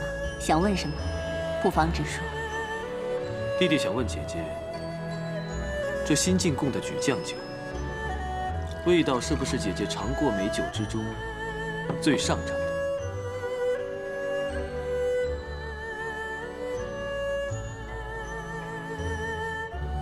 不错。既是姐姐喜欢，那么弟弟便全数留给姐姐吧。弟弟有难题，你我姐弟同当，这好酒难求，何不分甘同味呢？弟弟有难处，姐姐想都不想就帮忙。如今这点小心意，岂会不悉数送给姐姐呢？母后那边是有点生气，不过你放心，我劝她只当是我入宫与弟弟亲近几天，反正不是真的姐弟不和。母后已经安心了许多，只是弟弟需要尽快结案，到时候再向母后请罪就没事了。弟弟何尝不想尽快结案？只怕姑母行事慎密，不会留下尾巴。你倒说得坦白。子夫谦厚，除了因宠遭妒之外，还有其他理由会惹上祸端。樊娘竟然安排子夫去向瑞姬学宫规，其实一开始就是个圈套。至于那个小倩，看似柔弱，却得势不饶人。对子夫的指控全触及祖母心思，一看就知道是有人指使。究竟谁人指使，我们心中有数。现在就从瑞基的死因着手，先查出死因，找到下毒源头，这样就能顺藤摸瓜，查出真相。参见陛下，公主回来了。御医怎么说？据御医查验所报，瑞基的确是中毒而死。至于是何毒所致，他们一直在查究，却难下定论。会是厨房动了手脚吗？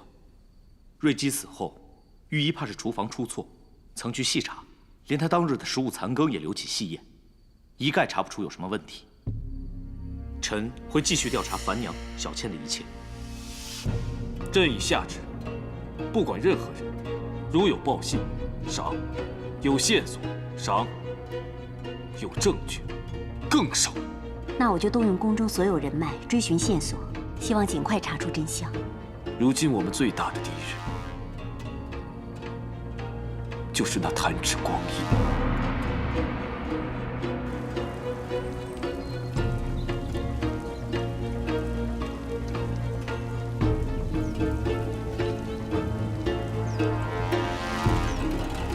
太皇太后金安，这鱼呀，尚且通情达理，知道饿死了会让主人不高兴，所以饱食3餐。可有些人却有时不食，无中生事，是存心跟哀家作对吗？你是有意弄出性命之忧，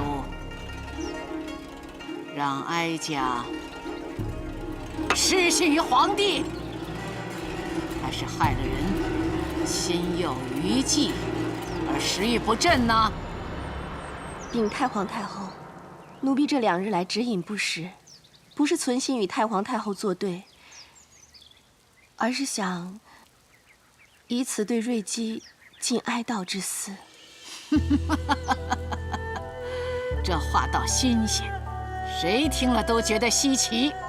这样的谎话，你以为哀家听了会相信吗？请太皇太后明鉴，奴婢未曾说谎，万物有情，连鱼儿也懂得体念主人心。更何况，奴婢跟瑞基相处多日，自然是有情分的。他不是曾经癫狂发作，伤了你吗？过来，让哀家摸摸那伤口。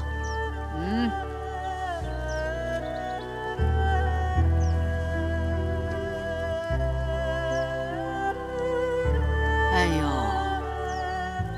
咬得很深呐，这罪不好受吧？要说为此把他杀了，哀家信；要说跟他有情谊，为他哀悼，哀家不信。瑞基伤我只因病发，我并没有害他的道理啊。你是太过纯真善良，还是太过诡计多端？故作矫情，想撇清罪责呢？奴婢的确没有杀他，除了病发的时候，瑞基一直待奴婢很好，宫中规矩礼仪，他也是知无不言。在我眼中，他是可怜，但更可敬。可敬？如何可敬啊？他虽知自己身在冷宫，但只要一清醒，就会把自己梳理整齐，施上脂粉，插上他真爱的双蝶步摇，把自己有伤疤的脚包裹好，总不失他作为一个佳人子的身份。瑞基力求端庄，不管有没有人看见，只管尽心尽意做好本分。他教奴婢的第1样公规，就是分尊卑，忠心事主。够了！他可曾向你提起他忠心事主的下场？我不要华太！华太，喝！我不要！瑞基要是不忿于自己的下场，就不会教奴婢忠心2字。可有说怨恨过谁？给我放开！我不要！我的孩子！思前，又是否有遗恨？怨恨何人？遗恨何事？瑞基从未明说，奴婢也不想知晓。他只曾经低叹：一入宫门，重重深，身不由己，事事哀。重重深，事事哀。那你呢？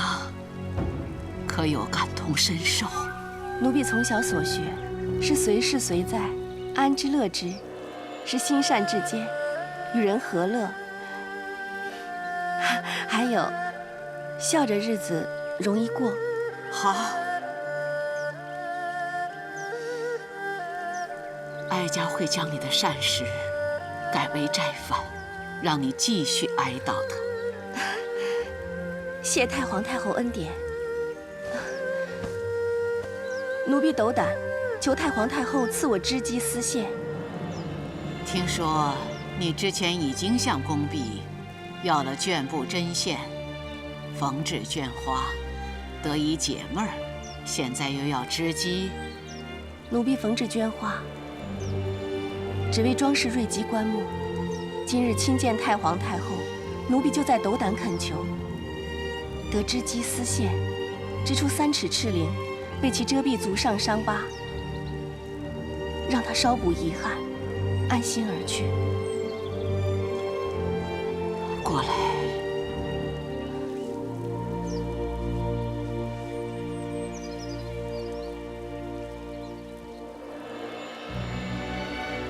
美则美矣，不料还如此善解人意，难怪连皇帝都为了你神魂颠倒，失了分寸。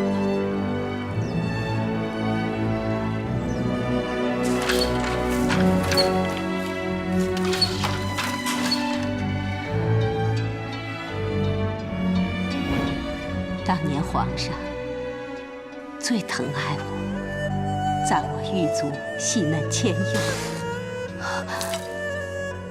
脚上有了疤痕，就再无颜面见皇上。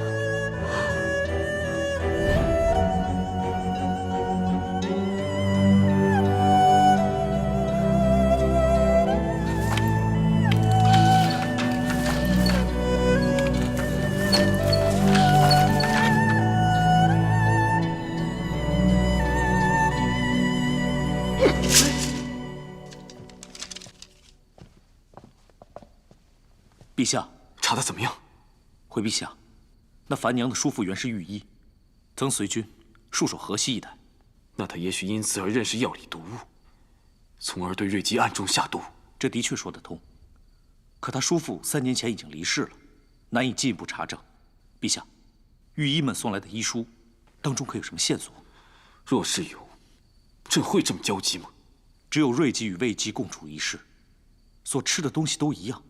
却只有瑞基一人中毒，看来此毒用得相当蹊跷。可惜我们可以参透个中玄机的时日不多了。小倩的背景很简单，只是个普通的工人。反而樊娘比较复杂，她没有兄弟姐妹，却在宫外养着一个8岁大的侄儿。臣会再进一步调查。即使有重伤，还是没人来讨。子夫的生死，要看天命了。白昼降临了，平日朕最爱看见旭日东升，总觉得朝气蓬勃，充满希望。可这几日，朕却希望日光不会出现，似乎日子流逝得更加快了。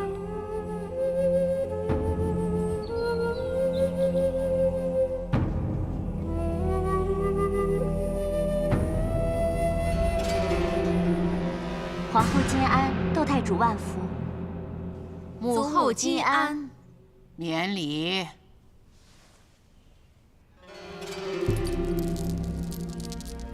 秋萍，你先下去吧。诺。祖母，孙儿给祖母带来了用天麻、茯苓还有薰衣草制成的香囊，据说能安神养气，睡得特别香。金蝶相伴，铃音绕梁。你们应该知道，哀家这玲珑双蝶放着多年，从未再碰，也不许别人碰吧。娇儿有所耳闻。那依你们看，哀家今日为何又取出带上呢？怕是怀念故人吧？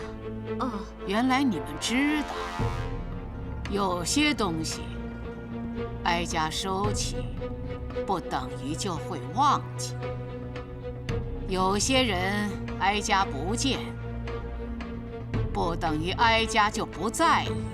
当年哀家能得到孝文皇帝的欢心，瑞基也算有功。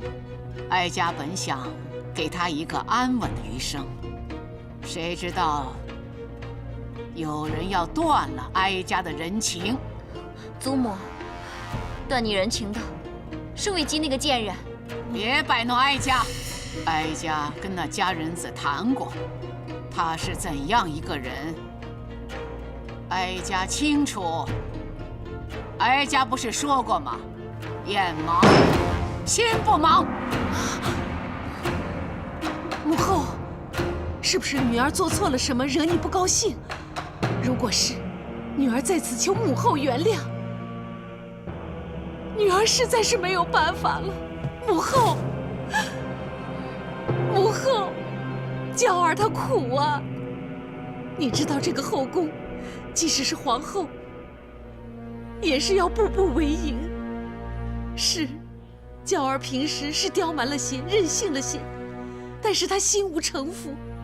何况娇儿这么多年都还未有所出，当中她受的委屈可想而知啊。母后，祖母，母后，你是何等人物？当年尚且需要借助外力来顾宠，何况是娇儿呢？后宫凶险，有时为了自保，也不得不做出牺牲啊。其实祖母，娇儿也不想独得帝宠，只希望在皇上心里留点位置。可是，那个魏姬不过是平阳侯府的一介歌姬，皇上竟然为了她，在母后面前演戏，还要给平阳公主胡乱冠一个图谋不轨的罪名，只不过是想拖延此案。这个魏姬才刚入宫，就让帝皇家落下笑柄啊！母后，也许你觉得这个佳人子讨人欢喜，想放她一马，但是人心难测呀。今日是好，但明日呢？怎能及骨肉血脉永远不变的亲情啊，母后！祖母，其实娇儿只想常伴祖母身边，侍奉祖母，这样娇儿就心满意足，别无他求了。娇儿啊，你带来的香囊，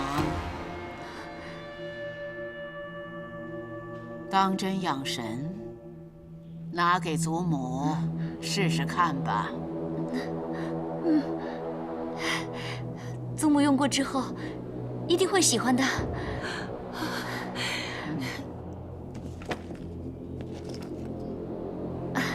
祖母，你闻闻。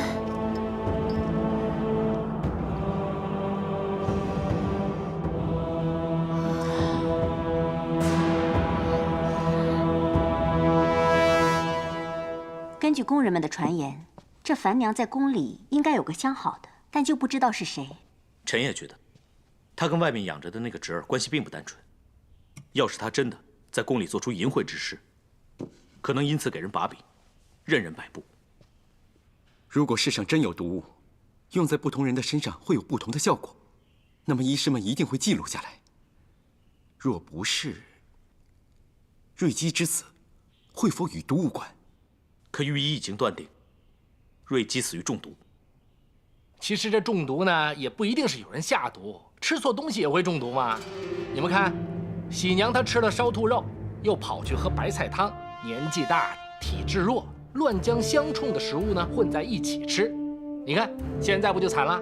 哎呀，我做了厨工这么多年，这种事情我见得多了。我记得他们之前查过瑞姬喜欢喝甘草汤，若是甘草配以何种食材会相冲啊？这样一来可就难说了，因为食材啊、调料啊、烹饪方法，什么都是有可能的。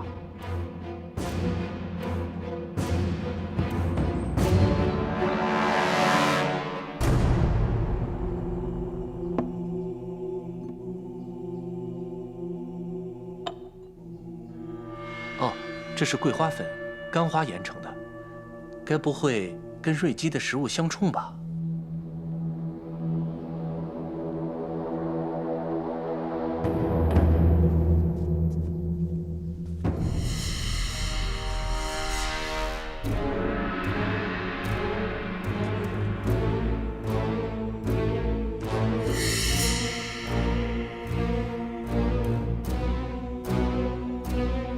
香，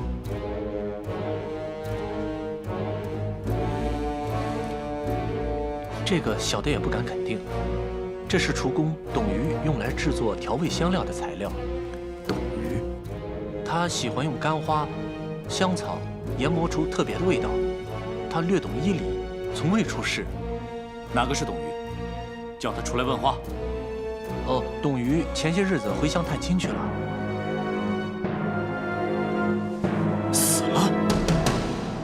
臣追查到那厨工董鱼在宫外的住处，岂料在附近的井里发现了他的尸首。人人都说那口井常出意外，也曾经有人失足跌下淹死。这么巧合，你相信吗？臣不信，这事董鱼一定脱不了关系。臣依他的背景，又追查出当中的人脉端倪，只可惜，这些都不能作为翻案的证据。你肯定那天香有问题？臣曾戍守西北，知这香液从西域传来，性极寒，老弱者不宜服用。若瑞姬常年喝用甘草研配的汤药，再加上这个，二者相冲，出事的几率会很大。可惜，这只是你在边关的见闻，不能做理据，更难以让众人信服。厨工虽然见过董鱼用天香混在瑞姬的食物中做调味，但却说不清楚其中的分量。即便现在传御医钻研，也需时才能断定瑞姬是否因这两种食物相冲而致死。可我们只剩1日不到。陛下现在所查到的都虚实考证，等不及呀。看来也只有最后一搏了。什么？皇上要来？刚刚收到通传，应该已经快到了，明天就断案了。他现在过来，不会是查出什么东西了吧？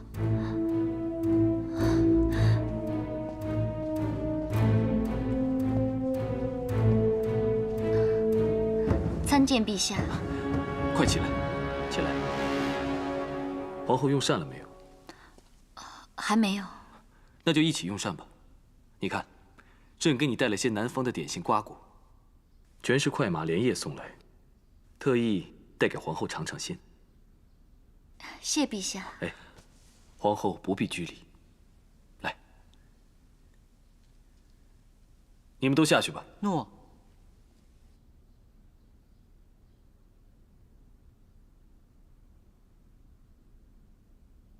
皇后，朕初登大同，想有些作为，要兼顾的事情多，也许你会觉得朕冷待了你。这些臣妾都明白，陛下放心，臣妾没有任何怨言。皇后深明大义，朕就无后顾之忧了。陛下，我们两个从小就相识，常玩在一起，感情亲厚。我们小时候就是像这样分享美味的。这种感情岂会轻易受到影响呢？皇后，你放宽心，不管如何，你都是朕的皇后。听到陛下这句话，臣妾好开心啊！那就好，皇后谨记此话，就忘了之前的风风雨雨吧，像从前般彼此信任，别再与后宫的其他嫔妃计较纠缠了。陛下的意思是，瑞姬死因已逝，经朕连日调查，最可能是食物相冲中毒而致，这大多属于意外，跟魏姬无关。是吗？此事疑点重重，未必真的就是毒杀，何必错判伤人命？不如皇上好久没有这样温柔对臣妾了，臣妾本应该高兴。祖母素来最宠爱你，若是你能亲自向他老人家说清楚事情始末，将这场风波平息，朕定会感激你。以后大家琴瑟和谐，感情更深厚。你我的感情不是从小就开始的吗？为什么要我帮了他，才会更深厚？祖母的意思，臣妾不敢忤逆。魏姬杀的可是祖母的故人呢。不知皇后是不敢忤逆，还是一心要铲除魏姬，不惜伤及无辜？无辜？如果是无辜，那皇上这些日子以来应该查得很清楚了吧？无需婉言吝啬，要臣妾去说情。自从夫君登基以来，你有几次这样温柔细语过？现在却是为了别人，我凭什么要帮你？不凭什么，就凭你我之间这点情分，凭你作为大汉皇后该有的气度，就凭陛下一句大汉皇后，臣妾更不能徇私。好一个不能徇私！朕明白了。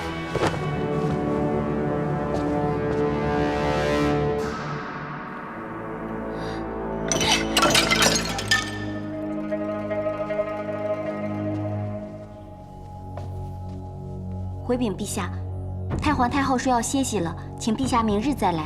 回去再传，说朕有急事商状。诺。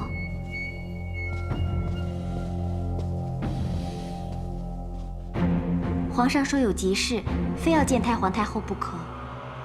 才听官陶说，皇帝为了那魏姬去求娇儿，现在可好，求不到娇儿，又来求哀家了。你去跟皇帝说，哀家身子不适，任何人都绝不可打扰。诺。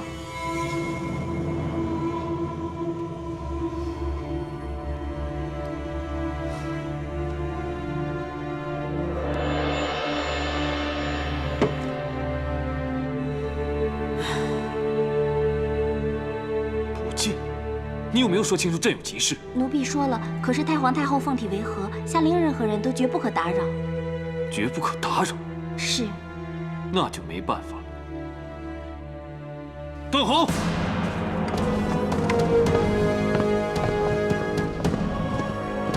臣在。你刚才不是回报，已经找到证据，证明樊娘就是毒杀瑞姬的主谋吗？正是。你马上去捉拿樊娘。诺。秋萍，给朕的禁卫引路。陛下恕罪，太皇太后有命，没他同意，任何人不可骚扰樊娘和小倩两个证人。此一时彼一时。现在太皇太后奉体为和，毕竟说了绝不可打扰，朕又不能不秉公办案，那就只有先审后奏了。你快起来引路，让犯人有机可逃。诺。秋萍，找我有事吗？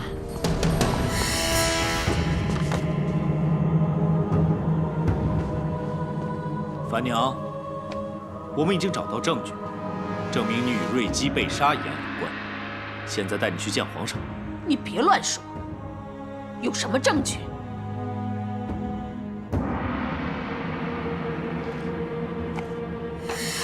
你认识这个吗？这些就是在叶婷你的房间里找到的。你就是用这个，偏香，害死了瑞姬。怎么可能？我根本不知道这是什么。哼，在我的房中怎么会有这种东西？是吗？你的叔父曾当过御医，并随军在边关多年，你不会连天香都不认识吗？那又怎样？那是我叔父，而且他已经死了3年了。你曾替你的叔父抄写医书，应该不会不知道天香与甘草相冲，何用成毒？你就是利用这点来毒害瑞姬，并加害魏姬。全是臆测，根本没有凭证。要我带董瑜来跟你对质吗？什么董瑜？我根本不认识。那你为何出入他的房间？你的发钗为何在他房内出现？这钗子根本不是我的，你伪造证据，含血喷人。来人，证据确凿。你带走。诺。皇上真要屈打成招吗？大人，太皇太后让我和小倩留在这长信殿，就是怕我们被冤枉。太皇太后英明，一旦知道你借用董瑜之手害死瑞姬，必定不会轻饶。求太皇太后为我们做主，太皇太后。仆夜大人，你虽受皇命，但人在长信殿，你们要有真凭实据才好，要不然，即使皇上也难向太皇太后交代。董瑜已经亲口承认罪状，说樊娘就是主谋，全都是说谎。董瑜已经死了，人证物证都是他编造的。你不是说你不认识董瑜吗？你怎么知道他死了？带走。诺。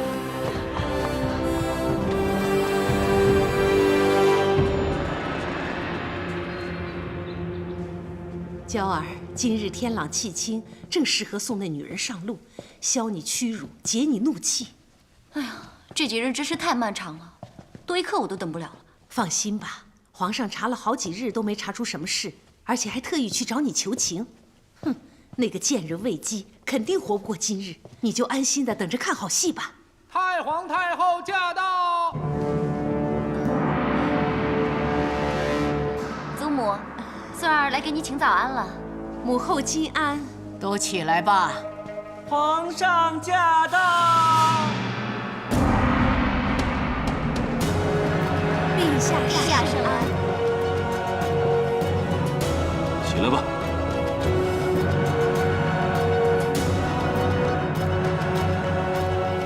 陛下一早来到长信殿，想必是为了魏姬，来向祖母求情的吧？太皇太后守正不阿，言出如山。魏姬若不是凶手，祖母定不会为难；要是凶手，自当从严惩治。彻儿，反正真相已明，就结案吧。诺。本红，带上来。参见太皇太后，参见陛下，参见皇后。犯人已带到。